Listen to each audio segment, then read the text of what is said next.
The day my children told me I was too old to make decisions, something inside me broke, and something else woke up. I remember sitting at my own kitchen table, my hands trembling, my heart thudding like it was trying to remind me I was still alive, while my two grown children looked at me like I was some fragile, confused old woman who needed supervision. That was the moment I realized they didn't see me as their mother anymore. They saw me as a burden. My name is Eleanor Grant. I'm 67 years old, born and raised in Madison, Wisconsin, and for most of my life, I believed I had raised kind, understanding, thoughtful children. I believed loyalty was something that carried on naturally through generations. But trust me, life has a way of showing you truths when you least expect them. It started slowly, little comments, gentle corrections, patronizing smiles. They would talk over me, make decisions for me, tell me what I should or shouldn't do. I brushed it off at first. I thought maybe they were just being protective. Maybe I was being too sensitive. But the day they sat across from me, exchanged glances with each other, and said, "Mom, you're too old to make decisions now. We're handling everything from here on." Something inside me froze. I looked at their faces. My son Daniel, 42, with his polished suit and that impatient tap of his finger on the table, and my daughter Melissa, 39, with her perfectly maintained smile that hid her annoyance at even having this conversation. My heart sank. These were the same children I worked night shifts for, the same kids I walked to school in freezing winters, the same kids whose scraped knees and broken hearts I tended like they were my own wounds. And now they were here, telling me I wasn't capable of making decisions about my own life. I tried to remind myself to breathe calmly, to keep my voice steady, but my fingers curled into a fist under the table. "Oh," I asked softly. "And what decisions are you talking about?" Daniel sighed like he had been preparing for this moment. "Mom, you can't keep living alone. You can't keep managing finances and selling the cabin in Door County without telling us." "I didn't sell it," I interrupted. Melissa leaned forward, her voice sticky sweet. "That's exactly the problem, Mom. You were going to. You talked to a realtor without informing us. That means you're thinking irrationally." I blinked. Irrationally? That cabin was mine. I bought it with the money I earned by working 2 jobs for years. Why on earth did I need their permission? But to them, the fact that I hadn't discussed it with them meant something was wrong with me, not that I simply wanted privacy, independence, and dignity. I realized in that moment that I had 2 choices. I could sit back and let them take over my life, or I could reclaim the little control I had left. And that's when the thought formed in my mind, quiet, sharp, unstoppable. They think I'm too old to decide anything. So I'll make the biggest decision of my life, without telling them a thing. But before that decision came the breaking point. The moment that pushed me from silent hurt to a resolve stronger than steel. It happened 3 days after our discussion. They came to my house unannounced, Daniel with his laptop, Melissa with a binder full of printouts, and they spread out papers across my living room like they were presenting a business proposal. Papers about assisted living facilities. Papers about transferring financial authority. Papers about safety. Papers that would essentially strip every ounce of autonomy from my life. My breath caught in my throat. "Are you 2 out of your minds?" I whispered. Daniel didn't even pause. "Mom, this is what's best for you. Best for me. Not chosen by me. Not discussed with me. Not agreed by me." That was the moment something inside me snapped so cleanly, I could almost hear it, like a rope pulling taut for too long finally giving way. I smiled. A small, strange smile. They didn't notice it, maybe they didn't care to. But in that quiet, controlled smile, my fate changed. My decision was made. They wanted control? Then I'd give them exactly the opposite. I would show them who I really was. I would show them what too old actually looked like. And they would never forget it. I didn't sleep that night. Not because of fear, but because of clarity. A strange calm washed over me as I sat in my silent living room in Madison, the same room where my children had spread their papers like I was some elderly project needing supervision. The more I thought about their words, the more something hardened inside me. Too old to make decisions? I was old enough to survive a cheating husband, raise 2 kids alone, work double shifts, buy a house, pay bills on time for decades, and keep my life standing through storms they didn't even know about. But suddenly, I wasn't capable anymore. No. They weren't worried about my safety. They were worried about my assets, my house, my cabin, my savings. They wanted control, not out of love, but convenience. And the realization stung more than any winter wind Wisconsin had ever thrown at me. That night, while the world slept, I took out an old notebook, the kind with yellowing pages and a coffee stain on the corner, and I wrote a list. A list of everything I still wanted to do, everything I still dreamed of doing, and everything I refused to let my children decide for me. At the top of that list was something I had never admitted out loud. I wanted out. Out of the house they were circling like vultures. Out of the life that was shrinking because they said it was time. Out of being the mother who waited for calls that never came. I wanted a fresh start.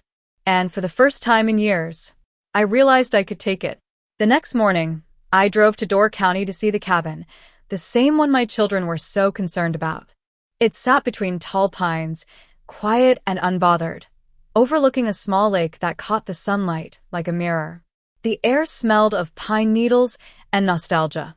I unlocked the door, stepped inside, and breathed. That cabin held memories of summers when the kids were little, sticky fingers holding melting popsicles, the sound of their laughter echoing off the water, nights spent playing cards by lamplight because the electricity went out during storms. Back then, they needed me. Back then, I was still mom, not a burden. I ran my fingers along the wooden counter, remembering Daniel standing on his tiptoes to help me wash blueberries. I remembered Melissa crying because a dragonfly landed on her shoulder and she thought it was going to bite her. I remembered everything. And I knew, if I sold the cabin, they'd see it as me giving up. But if I kept it, they'd try to take it. Neither option felt right. So I sat on the porch with a cup of gas station coffee and watched the lake shimmer. And that's when the idea came, sharp, wild, electrifying. I wouldn't sell the cabin. I would move into it. Permanently. Without telling them. I laughed, actually laughed, so loudly a squirrel scurried up a tree. It felt ridiculous and exhilarating and beautifully rebellious. But I knew I needed to think this through. Moving out of Madison, out of the house I lived in for 30 years, wasn't a small step. It was starting over. Still, every time I pictured Daniel's tight jaw and Melissa's condescending smile, a wave of determination rolled through me. The cabin was mine. My safe place. My escape. My next chapter. When I returned to Madison that evening, the house felt different, or maybe I did. I walked room to room, touching the walls like I was saying goodbye. Not out of sadness, but out of freedom. The next day, I quietly began sorting things. Donating clothes. Packing boxes. Sending old furniture to charities. I worked slowly, so they wouldn't notice. I made sure my phone was on silent whenever I packed, just in case their sixth sense for mom doing something independently kicked in. But they had no idea. For the first time in a long while, I had a secret. A beautiful, powerful secret. 3 days passed before I got a call from Melissa. Her tone was sharp. Mom, did you think about the papers we left? I swallowed a laugh. If only she knew. I kept my voice gentle. I've been reflecting. Well, reflect faster, she snapped. Daniel is right beside me. We need answers. I looked at the half-empty closet in front of me. I looked at the suitcase by the door. And for the first time ever, I didn't feel afraid to disappoint my children. I'll let you know soon, I said calmly. Then I hung up before she could argue. I wasn't ready to tell them yet. Not until I was gone. Not until the biggest decision of my life was already in motion. Leaving my house in Madison wasn't as simple as packing a few boxes. It felt like peeling away layers of a life I had lived for decades, layers filled with birthdays, scraped knees, late-night homework panic, Christmas mornings, and lonely dinners after my children moved out. But strangely, it didn't hurt. Not the way I thought it would. It felt like stepping out of a cage. I didn't know I had been locked inside. Every morning, I woke up earlier than usual, made myself a cup of strong black coffee, and packed quietly for an hour or two. Then I'd go about my day like nothing was happening, shopping, cleaning, taking walks around the neighborhood. I even waved to Mrs. Patterson next door, who always watered her plants at 10 a.m. If she noticed anything different, she didn't say. But inside my home, everything was changing. I was preparing to disappear from the life my children believed they controlled. By the fourth day, nearly half the house was packed. I kept only essentials outside: a couple of pans, basic toiletries, 2 sets of clothes, and my favorite rocking chair. Everything else, books, blankets, photo frames, decorations, was sealed in boxes and stacked in the garage, ready for the moving truck I had quietly scheduled. I should have felt guilty, but I didn't. The truth is, when people treat you like you're invisible long enough, disappearing actually feels peaceful. That evening, as I sat in the dim living room, my phone vibrated again. This time it was Daniel. "Mom, we need to talk," he said, skipping any greeting. "Then talk," I replied softly. He sighed, clearly annoyed. "You can't just brush things off. We're trying to help you." Help. That word again.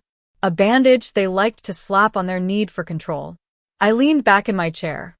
"I appreciate the thought, but I'm doing fine." "No, Mom," he said sharply. "You're not. You need supervision." Supervision. Like a child. Or a patient. Or someone incapable of thinking. My heart thudded once. Pain, anger, disappointment? I wasn't sure. "I've lived alone for 15 years, I said quietly. "You never had a problem with it before." "That was different," he insisted. "You're older now." Older. Not wiser, not experienced, just older. "I'll talk to you later," I said, ending the call before he could continue. I sat in silence afterward, letting the words sink into my skin. Older. Too old. Not capable. It didn't hurt as much as it fueled something inside me, something fierce and long overdue. The next morning, I drove to the cabin again, this time with a car filled with labeled boxes. The sun was rising over Door County, washing the trees in soft gold, and the quiet road felt like freedom stretching ahead of me. When I reached the cabin, I unlocked the door and walked in with the first load. Dust floated in sunbeams. The air smelled of cedar. The lake outside shimmered like it was welcoming me back. I placed a box on the kitchen counter and looked around. This wasn't just a place anymore. This was going to be my home. A home no one could take from me. A home no one could supervise. A home where my choices were mine and mine alone. I spent the next few hours cleaning, airing out blankets, wiping down shelves, and opening windows so the crisp Wisconsin air could flow in. Every corner of the cabin felt like a promise. A beginning. A second chance. Around noon, while unpacking a few books onto the living room shelf, a thought struck me, lightning sharp. I wasn't just moving away. I was reclaiming my life. My phone buzzed again, this time a text from Melissa. "We're coming over tonight. We need to finalize everything." Everything. Meaning. My future. My independence. My decisions. I stared at the message for a long moment, then placed the phone face down on the table. They still believed they had a say in what I would do. But tonight, when they came over, they would find an empty house. No mother waiting for instructions. No vulnerable old woman needing supervision. Just silence. Because by then, I would already be gone. Back at the cabin. Back where my life was finally mine. And the biggest decision I'd ever made would already be set in motion. The day Melissa and Daniel planned to come over, to finalize everything, I woke up before sunrise. Not out of worry, but out of anticipation. It felt like the morning of a long-awaited journey, one I should have taken years ago. I brewed my coffee, standing in a kitchen that was nearly empty now. My favorite mug, a spoon, and the coffee maker were the only things left on the counter. The walls felt bare, the rooms felt hollow, and yet, somehow, the house felt lighter than it had in years. I walked room to room, doing a final check, making sure everything was ready for the movers. Boxes neatly taped. Labels facing outward. Furniture wrapped. Documents packed in my handbag. Everything was in place. At 8 a.m. sharp, the moving truck pulled into the driveway. 2 men climbed out, friendly and efficient, and within minutes they began loading the truck. I watched from the porch, wrapped in a light gray cardigan, my hands resting on the wooden railing I had sanded and stained myself 20 summers ago. As the truck was being packed, I noticed something odd. I didn't feel sad. Not even a little. Leaving this house wasn't a loss. It was freedom. By noon, the last box was loaded. I signed the papers with a clear, steady hand. Then I locked the front door, slid the key into my pocket, and walked to my car. My phone buzzed. "Melissa, we'll be there at 6. Please don't make other plans. This is important. Daniel. Mom, don't avoid us today. We need to talk about the next steps." The corner of my mouth lifted into the smallest, most rebellious smile. They still believed I would be waiting. But by 6 p.m., I would be sitting on the porch of my cabin, drinking warm tea, watching the sun dip behind the lake. Started the engine and pulled out of the driveway. As I drove down the familiar street, I didn't look back. There was nothing I needed to see. The past had already begun to loosen its grip. The drive to Door County took a few hours. Along the highway, autumn leaves painted the roadside in orange and gold. Cars passed, life buzzed, and I felt more alive than I had in years. 67 was not old. 67 was a beginning. When I reached the cabin, the movers had already begun unloading. I guided them where things needed to go. The bookshelf near the window, the rocking chair facing the lake, the kitchen boxes on the counter. By late afternoon, I was alone. Truly alone. And it felt peaceful. I opened the windows, letting the cold Wisconsin breeze sweep through. I made myself tea and stepped out onto the porch. The lake rippled softly in the wind. Geese flew overhead in a crooked formation. Pine branches swayed gently. This was home. Not the house in Madison filled with memories of sacrifice and unappreciated effort. Not the place where I felt lectured, minimized, and dismissed. Here I was just Eleanor. A woman who survived, worked hard, raised a family, gave everything, and was now choosing herself. My phone vibrated again. 3 missed calls. 2 voicemails.